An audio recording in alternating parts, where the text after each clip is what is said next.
Ikuning na-update dyan ka si Mr. Jericho Rosales muling spotted dyan ka sinagot ang tanong kung bakit baba ang tawagan nila na Echo, mga reporter nakikibaba din.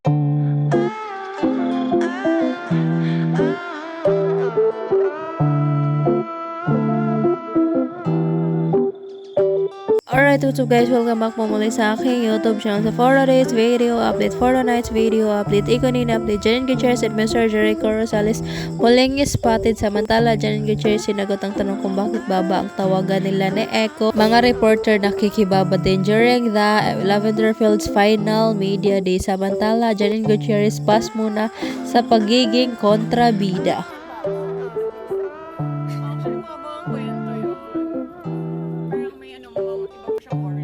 Samantala, Jody Santa Maria binahagi naman ang kanyang memorable sa Lavender Fields. So, ito nga binahagi ni Miss Jody Santa Maria, memorable kay Jody Santa Maria ang walang humpay ng bugbugan nila ni Janine Gutierrez ha.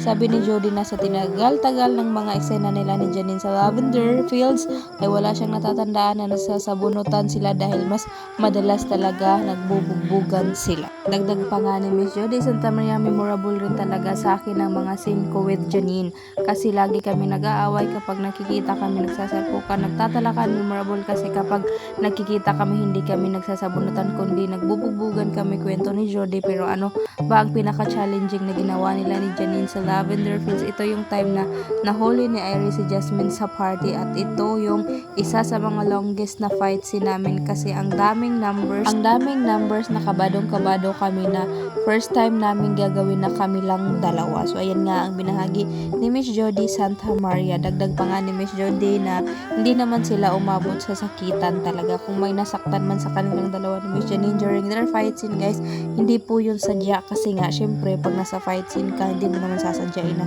sasaktan mo yung kapwa mo artista. So ayun nga ang binahagi ni Miss Jody Santa Maria, and si Miss Janine naman is pass muna sa pagiging kontrabida. Abangan ang bagong project nila with Echo.